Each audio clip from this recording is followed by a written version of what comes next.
Hi friends, నమస్తే అండి. Welcome to our YouTube channel.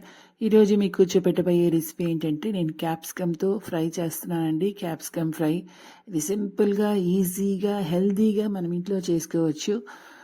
క్యాప్సికమ్తో curry అవి చేస్తారు కదా, నేను ఫ్రై చేస్తున్నాను. మరి ఎలా తయారు చేయాలో చూద్దామా రండి. నేను క్యాప్సికమ్ని ఈ విధంగా సన్నని ముక్కలుగా తరుక్కున్నానండి.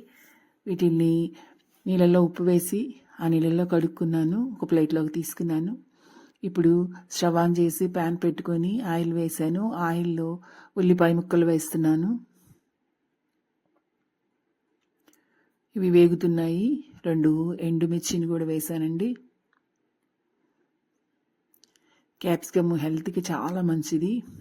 ఇప్పుడు ఉల్లిపాయ ముక్కలు వేగాయి. క్యాప్సికమ్ ముక్కలు వేస్తున్నాను.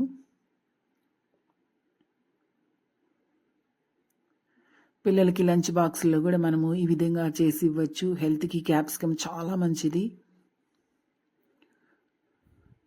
ఈ విధంగా క్యాప్సికమ్ని వేసాను.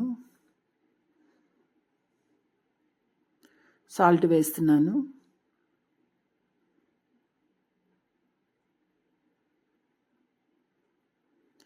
మూత పెట్టి 1 నిమిషం పాటు ఉడికించుకుందాం. ఈ క్యాప్సికమ్ త్వరగా ఉడికిపోతుంది. 1 నిమిషం అయిందండి. ఇప్పుడు నేను పప్పుల పొడి వేస్తున్నాను. ఈ క్యాప్సికమ్ ఉడికింది. పప్పుల పొడి వేస్తున్నాను. ఈ పప్పుల పొడిలో నేను సాయిపప్పు, వేరుశెనగపప్పు, జీలకర్ర, ఎండుమిర్చి ఇవన్నీ వేసి నేను మిక్సీ పట్టుకున్నాను. ఆ పొడిని వేసాను. ఇది చాలా సింపుల్, టేస్టీగా ఉంటుంది. తర్వాత మనము చిన్నపిల్లలకి క్యాప్సికము ఈ విధంగా చేసి మనము దీంట్లో రైస్ కలిపి పిల్లలకి లంచ్ బాక్స్లో కూడా పెట్టేయచ్చు.